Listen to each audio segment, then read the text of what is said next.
J'avais très envie de conjurer le sort des live-action Disney, surtout depuis la purge de Blanche-Neige, et le moins que je puisse dire c'est que Lilo et Stitch a été une sacrée surprise. Salut et bienvenue sur Anacaland pour une critique à vie à chaud de Lilo et Stitch version 2025, donc live-action de Disney, encore un, mais pour le coup une très bonne surprise comme je le disais à l'instant. Un film qui réussit dans sa réécriture à la fois surprendre un peu le spectateur, même si on reste évidemment sur la même histoire, mais tout de même avec une sensibilité, un petit quelque chose de différent que j'ai trouvé vraiment très intéressant. Pour le coup, j'en attendais pas forcément grand chose, même si visuellement il avait l'air très sympa et même un peu drôle au niveau des bandes annonces et tout, et encore une fois, je trouve que presque un carton plein. Je vous détaillerai tout ça très rapidement évidemment dans la vidéo, mais une bonne surprise. Donc évidemment, avant de poursuivre, pensez au petit like si la vidéo vous plaît, un commentaire pour me dire évidemment ce que vous avez pensé du film, et un petit abonnement, ça fait toujours très plaisir. On est bientôt au cap des 5000 avec l'objectif donc pour le mois de juin, donc on est je pense à peu près dans les temps. Donc lâchez-vous sur le bouton abonnement et nous on est parti.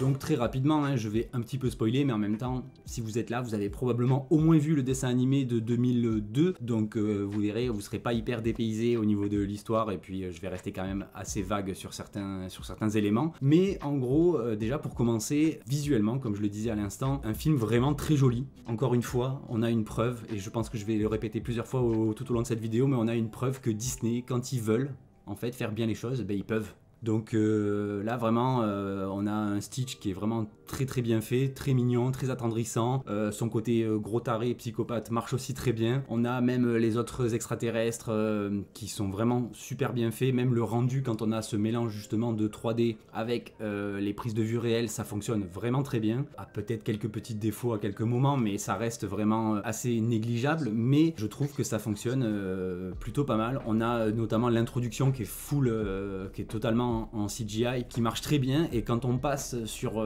les prises de vue réelles, notamment avec ces très beaux plans sur Hawaï et tout ça, on est presque surpris de la baisse entre guillemets de qualité quand on est sur de la prise de vue réelle. J'ai trouvé pendant une seconde, je me suis presque senti perdu au niveau de cette transition, mais vraiment un film très joli, très beau. On garde à nouveau cette ambiance très chaleureuse qu'on avait pu avoir dans le dessin animé de l'époque. Évidemment, certains diront peut-être que je suis pas forcément la cible, mais malgré tout, le film m'a beaucoup plu, comme j'ai déjà pu vous le dire. Certes, c'est un film qui s'adresse toujours aux enfants, mais j'ai trouvé qu'au niveau de la réécriture, même de l'interprétation et tout ça, on est sur quelque chose de plus toute génération, je dirais. On a vraiment, par exemple, au niveau du rire, parce qu'évidemment le film est toujours très drôle, voire même peut-être même plus que le dessin animé pour en tout cas quelqu'un d'adulte. On a plein de petites vannes, et d'ailleurs le public dans la salle, qui d'ailleurs était presque pleine comparé à la première séance sur Blanche-Neige où c'était une catastrophe, on était peut-être 10 dans la salle, là la salle était vraiment très pleine, et vraiment les enfants riaient sur certaines blagues, les adultes riaient sur d'autres, souvent tout le monde riait sur les mêmes, donc je pense qu'il y en a vraiment pour tous les goûts à ce niveau-là, ça fonctionnait vraiment bien.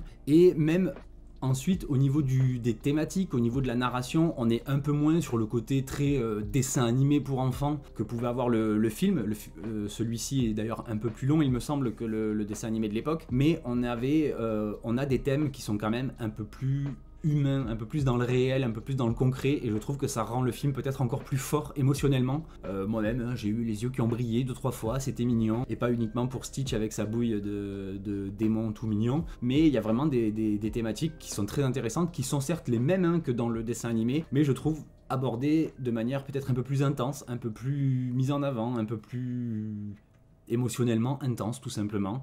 Donc vraiment encore une fois une réécriture, je dirais, de qualité, vraiment une réécriture intelligente presque, je dirais. On est resté vraiment sur la même histoire, ils n'ont pas trahi pour une fois, il était temps, et ça leur a mis le temps, mais ils n'ont pas trahi le fond de l'histoire de Lilo et Stitch, mais ils l'ont abordé d'une manière un peu moderne, sans non plus en faire trop. Je vous rassure à ce niveau-là, pour ceux qui sont un peu allergiques à la modernité moderne, on est quand même sur quelque chose de très cohérent. Par exemple, on a le personnage de Plicky, le flic là, avec un seul œil, le flic de l'espace, qui ici est d'ailleurs incarné par, je l'ai noté, Billy Magnussen, qui joue extrêmement bien. Il a ce côté très extravagant qu'il avait déjà au final dans le dessin animé. Rappelez-vous, c'était lui qui était déguisé en femme avec du rouge à lèvres, machin.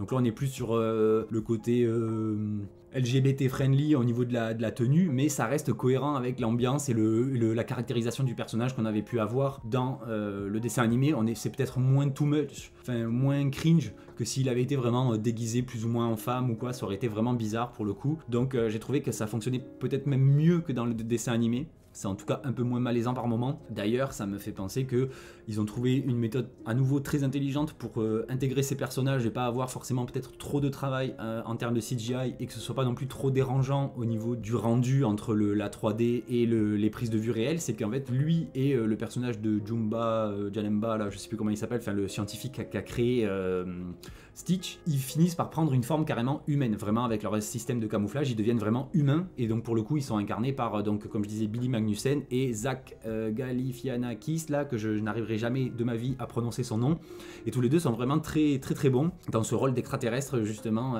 Ça fonctionne assez bien et ça permet d'éviter ce côté justement peut-être un peu trop cringe qui pourrait y avoir avec ce mélange constant de 3D et de prise de vue réelle. Donc j'ai trouvé qu'ils ont à nouveau réussi un petit tour de passe-passe qui fonctionne très bien dans cette adaptation, et justement ils sont là, ils sont certes toujours un peu le running gag, le côté comic relief du film, mais c'est moins lourd j'ai trouvé aussi que dans le film original où on les voyait vraiment beaucoup. À l'inverse, là on a vraiment l'emphase qui est mise sur les relations des personnages, notamment évidemment Lilo, Nani et même les personnages qu'il y a autour comme David et sa grand-mère Toutou, je crois, si je dis pas de bêtises, qui pareil prennent plus d'importance à nouveau que dans le dessin animé, à l'exception évidemment de David, puisque voilà, seul petit bémol entre guillemets du film, comme je disais, c'est pas trop modernisé, mais quand même, David ne sert plus quasiment à rien dans ce film. Voilà, c'est normal, hein, c'est un homme. Par exemple, la première scène, il me semble, hein, après le dessin animé, ça fait pas non plus, je l'ai pas vu il y a si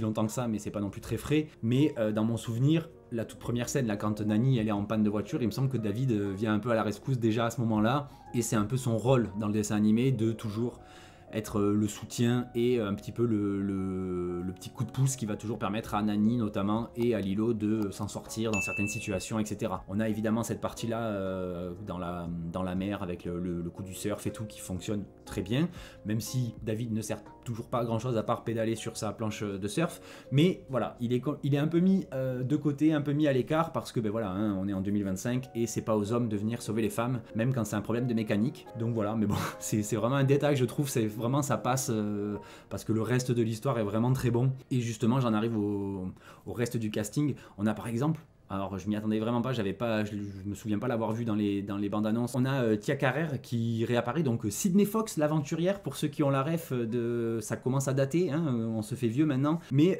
elle est là, puisque effectivement c'est une actrice d'origine hawaïenne, donc on a à nouveau un casting très cohérent, hein. Je crois que quasiment tout le casting est d'origine au moins hawaïenne, donc franchement les acteurs sont super, et Tia Carrère s'en sort super bien. On a évidemment la Lilo qui est extraordinaire, la gamine franchement elle joue super bien, franchement ils ont vraiment géré à ce niveau là au niveau du casting. Certes elle ressemble peut-être pas forcément au physique que peut avoir la Lilo du dessin animé, mais encore une fois c'est un dessin animé. Et à l'inverse Nani, je trouve qu'elle est vraiment super, l'actrice elle fonctionne très très bien, et là évidemment il y en a déjà qui ont commencé à écrire leurs commentaires, j'en suis sûr, elle n'est pas hawaïenne, et d'ailleurs il y a eu des pseudo-dramas là-dessus, ce qui prouve encore une fois l'hypocrisie de ce genre de personnes qui font ce genre de drama, puisque là vous n'êtes pas content qu'on remplace une hawaïenne par une actrice qui je crois est elle est sud-américaine il me semble, hein, hispanique au sens très large, j'ai pas vérifié exactement quelle est sa nationalité, mais je me souviens que c'était à peu près ça. Mais là ça vous dérange. Sauf que quand on se plaint pour le professeur Rogue par exemple, ça vous dérange plus. Donc au bout d'un moment, essayez juste d'être un peu cohérent et peut-être qu'on pourra aller dans votre sens quand vous râlez pour rien, parce que l'actrice elle est vraiment super. Je trouve que même physiquement, elle ressemble vraiment à la Nani qu'on peut voir dans le dessin animé. On a vraiment une Nani justement qui est même encore plus développée que dans le dessin animé, une femme forte mais avec vraiment un panel d'émotions assez large qui fonctionne très bien. On a des moments de détresse, on a des moments d'humour, des moments tendres. Franchement ça fonctionne à donf. Vraiment la synergie entre le personnage de Lilo et le personnage de Nani fonctionne très très bien. Même avec Stitch au milieu en CGI, ça fonctionne aussi très très bien. Donc franchement, je trouve que encore une fois, je le redis, mais Disney, quand ils veulent faire les choses bien, en fait, ils peuvent. Et je suis sûr que le film n'a pas forcément coûté 4 fois plus que Blanche-Neige. Ça se trouve, il a même coûté moins cher parce que Blanche-Neige, ça a été une catastrophe industrielle et un gouffre financier. Mais comme quoi, quand on veut, on peut faire des trucs bien, juste en faisant, je pense, avec soin, comme pour tout, en fait. Dès qu'on fait quelque chose en voulant faire les choses bien, et ben déjà, on part avec quelques points d'avance par rapport à juste faire un truc pour faire du bise et à vouloir réécrire le machin avec l'autre qui est ouais, moi je suis une femme forte, une leaduse. Ouais, ben rentre chez toi et leaduse en carton qui a rien l'idée du tout. Mais là, pour le coup, vraiment, ça fonctionnait super. On a même, donc comme je disais, l'emphase sur toute l'intrigue par rapport au fait que Lilo va être séparée de sa grande sœur par les services sociaux. On a vraiment ça qui est mis très très en avant justement avec le personnage de Tia Carrère. On a même un peu plus, je trouve, il me semble, hein, d'informations, en tout cas un peu plus d'émotions liées au fait que les parents sont morts. Et surprise aussi, c'est en termes d'écriture, c'est infime, mais je trouve qu'on le ressent vraiment. C'est l'histoire de. On n'a pas vraiment dans ce film-là d'antagoniste en fait. On a peut-être vite fait le professeur là, Jumba, qui est toujours un peu pseudo-antagoniste, mais en même temps, voilà, comme plus ou moins dans le dessin animé. Mais on n'a plus par exemple le capitaine là, où je sais plus comment il s'appelait, l'alien qui faisait vraiment la chasse à Stitch, qui était plus ou moins l'antagoniste. Il est plus là, c'est pas forcément plus mal parce que encore une fois, on se concentre plus sur les personnages humains que sur les aliens. Et surtout, on a le personnage de Cobra Bubbles, l'agent secret machin, qui est un peu moins caricatural que dans le dessin animé, mais qui fonctionne très très bien. Honnêtement, il y a même des fois où on le voit là, notamment quand il a ses petites lunettes et tout, où vraiment il y a presque des mimiques du dessin animé, donc il a vraiment réussi à hyper bien incarner son personnage. Et même dans son cas à lui, justement, certes dans le dessin animé c'est un peu pareil sur la fin, mais au début on nous le présente quand même comme un antagoniste plus ou moins, ou en tout cas un empêcheur de tourner en rond, alors que là c'est aussi le cas, mais dès le début, on nous le montre avec une certaine humanité, une certaine sensibilité, et je trouve que ça fonctionne à nouveau très très très bien, notamment quand il se fait passer pour le gars des services sociaux lui aussi. On voit qu'il s'inquiète un petit peu pour cette famille, il n'est pas juste là pour récupérer Stitch, il s'intéresse aussi un petit peu au bien-être quand même de Nani et Lilo notamment. Il y a des interactions qui sont très drôles entre Lilo et lui,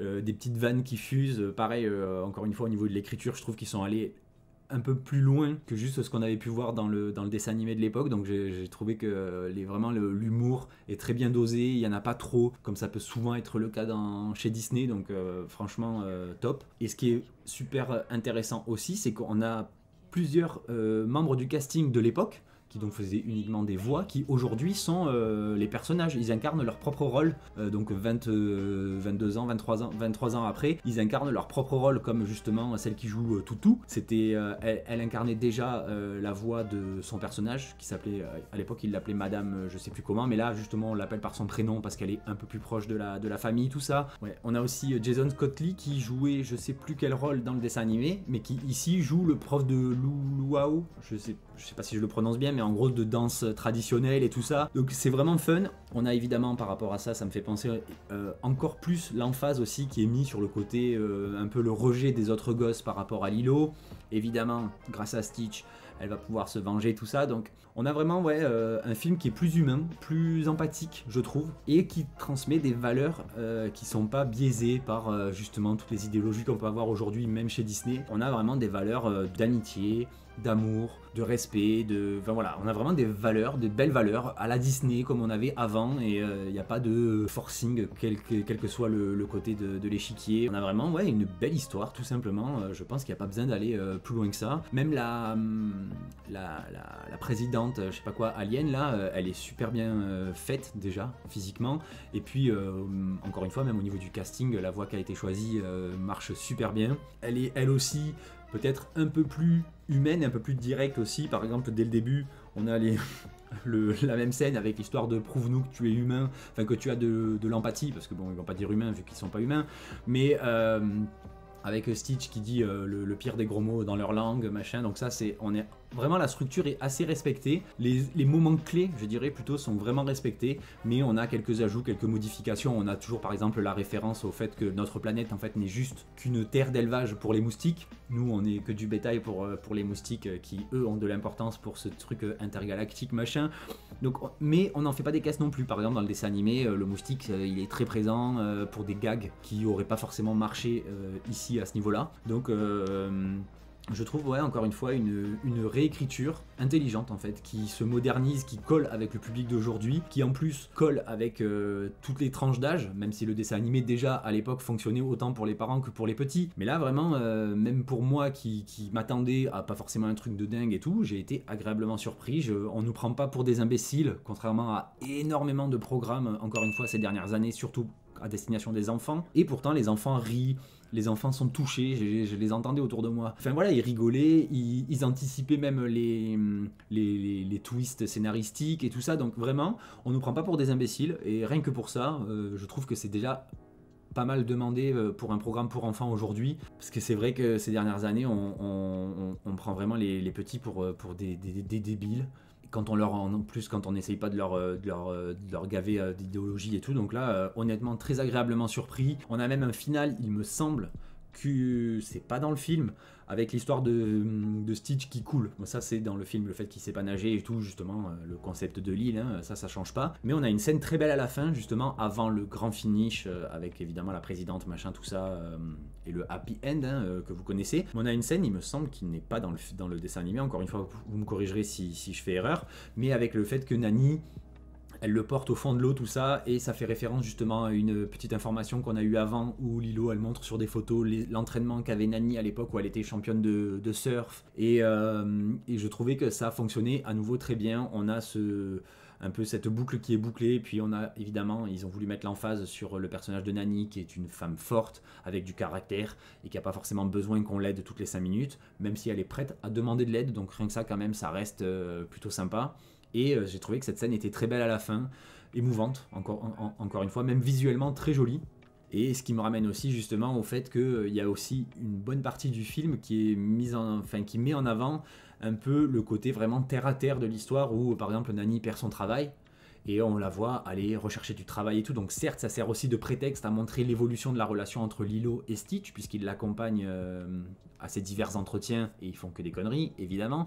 Mais on a vraiment ce côté concret, en fait, que voilà, Bichette, elle a perdu son taf, et ben, il faut aller galérer à en retrouver un, et Lilo, et notamment Stitch, gâche un peu toutes ses chances, ce qui permet aussi une remise en question de Stitch qui était très émouvante. Donc ouais, honnêtement, j'ai presque envie de dire que je crois, en tout cas il faudrait peut-être que je revoie aussi le film original, ça fait un moment, comme je disais, que je l'ai pas vu, mais j'ai vraiment l'impression que j'ai préféré en fait. Je trouve que cette réinterprétation, cette réécriture est presque mieux que l'original. Ne m'insultez pas en commentaire, mais j'ai vraiment cette sensation. En tout cas, pendant le film, je me suis vraiment amusé. J'ai trouvé que c'était vraiment sympa. Après, encore une fois, on est sur un film pour les enfants. On n'est pas sur du chef-d'œuvre, voilà. Mais ça fonctionne très bien. On a vraiment cette vibes un peu de Disney à l'ancienne, où on a des bonnes valeurs. On a un casting qui a été bien choisi, pas pour des raisons forcément idéologiques, hein, puisque comme je disais, par rapport à l'actrice qui joue Nani, ils se sont fait saucer un petit peu, mais au final le casting fonctionne très bien. Donc je trouve que Disney revient peut-être sur une bonne voie, même si je suis pas sûr que ce soit pas juste un accident de parcours. On verra pour les prochains, mais en tout cas une très bonne surprise, je trouve, à ce niveau-là. Et puis surtout, c'était joli. On n'a pas des CGI dégueulasses comme on avait sur Blanche-Neige, ou comme on a pu avoir sur même sur le Roi Lion, où c'était pas foufou, enfin sur Mufasa, où c'était pas foufou par moment. On a vraiment, je trouve, un live action qui fonctionne. Alors que pourtant, c'était quand même pas gagné, avec ces histoires d'extraterrestres un peu chelous, même justement Jumba machin et l'autre Pikli, quand ils sont sous leur forme d'alien, ils sont vraiment chelous, donc ça aurait pu dénoter, et non, ça fonctionne bien. Même l'humour des deux là, c'est vraiment deux cassos qui font rire sans en faire trop, c'est pas lourd, donc non, honnêtement, vous voyez, là je sors ça fait quoi, ça fait une demi-heure, peut-être 3/4 d'heure que je suis sorti de la séance, et je trouve que le film a bien fonctionné, et encore une fois, ça faisait plaisir de voir que tout le monde était content en sortant, que ce soit les enfants ou les adultes. Quand les petits disaient ah c'était trop bien, les parents ils disaient ouais c'était marrant, c'était machin, donc il y a vraiment du Disney à l'ancienne en fait, du Disney qui réussit à réunir toutes les générations, que ce soit les parents qui accompagnent les petits, ou les petits qui n'attendaient que ça de voir ce film. Donc je trouve que le pari pour le coup a fonctionné. Donc je croyais pas dire ça cette année, mais GG Disney, bravo, vous avez bien taffé je pense. Encore une fois évidemment, dites-moi en commentaire si votre avis est différent du mien, je j'ai pas la science infuse, c'est juste un avis comme ça à chaud. Mais je trouve que le film a vraiment tapé plus ou moins dans le mille, il a réussi à nous retranscrire la même histoire qu'avant, mais avec, je trouve, plus d'intensité émotionnelle, une meilleure écriture, plus de finesse aussi au niveau de l'écriture même. Vraiment, le personnage de Lilo, je l'ai trouvé très bien écrite. La petite, je le redis, mais elle était vraiment très talentueuse. Je pense qu'elle est promise à un bel avenir. Elle a même une très bonne bouille, elle est toute mimi.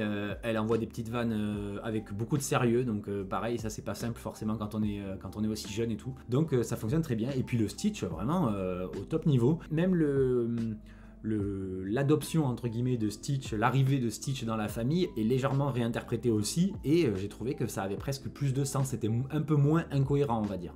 Même s'il y a encore toujours David débile qui comprend pas, il dit oh le chien il a parlé, sauf que ça fait une demi-heure que tout le monde a compris que c'était plus un chien, mais lui il a toujours pas compris. On a 2-3 petites blagues comme ça qui sont légèrement incohérentes, mais ça fonctionne encore une fois avec le côté un peu absurde de l'univers. Et il y a même 2-3 petites choses, notamment avec le personnage de Jumba Janemba machin là, qui tease presque une suite. Donc je pense qu'il y a moyen que déjà, je pense que vu comment était remplie la salle pour un premier jour, un mercredi après-midi, certes c'est le jour des enfants, mais encore une fois, c'était pareil pour Blanche-Neige et c'était une catastrophe, il n'y avait personne dans la salle et puis il était cool, donc je pense que le bouche à oreille aussi va faire son taf et je pense que pour le coup Disney va avoir droit à un succès, au moins un succès critique et probablement aussi un succès financier sur ce film au niveau du box-office. Donc il y a moyen que d'ici quelques années on voit aussi apparaître, pourquoi pas, le Lilo et Stitch 2 ou une autre histoire, parce qu'ils en ont quand même fait pas mal entre la série, les suites et compagnie. Donc je pense que ce film a en tout cas un bel avenir devant lui, donc voilà. Et même justement, je pense que le réalisateur en fait, Dean Fleischer Camp, je pense qu'il était fan en fait du dessin animé quand il était gamin et que du coup ça explique aussi le pourquoi du comment du succès de ce film. Donc encore une fois, donnez vos productions, surtout quand c'est des remakes, à des gens qui sont passionnés par le projet, parce que là clairement ça sent la passion, on sent il y a un véritable respect de l'œuvre, du réalisateur et des équipes techniques. Je sais que des fois j'ai tendance à être un peu puriste sur les adaptations quand ça s'éloigne trop ou justement pas assez du matériel de base, et bien là je trouve que ça s'éloigne suffisamment pour que ce soit original et presque mieux comme je disais, et en même temps ça reste très proche pour qu'on soit pas non plus dépaysé au niveau de que ce soit la morale, que ce soit la narration au global, le récit dans sa globalité. On est sur la même histoire mais je trouve mieux fait, ou en tout cas plus moderne dans le bon sens du terme, plus adapté à un public qui a grandi avec ça et qui aujourd'hui est adulte et emmène son enfant, et clairement encore une fois les gamins ont adoré. Donc voilà, donc sur ce je pense avoir fait à peu près le tour. N'hésitez pas encore une fois à me dire ce que vous en avez pensé, à laisser évidemment un petit like si la vidéo vous a plu, ça fait toujours très plaisir, c'est très important pour le référencement, à vous abonner si ce n'est pas déjà fait, et sur ce je vous dis à très vite sur Anakaland. Bye.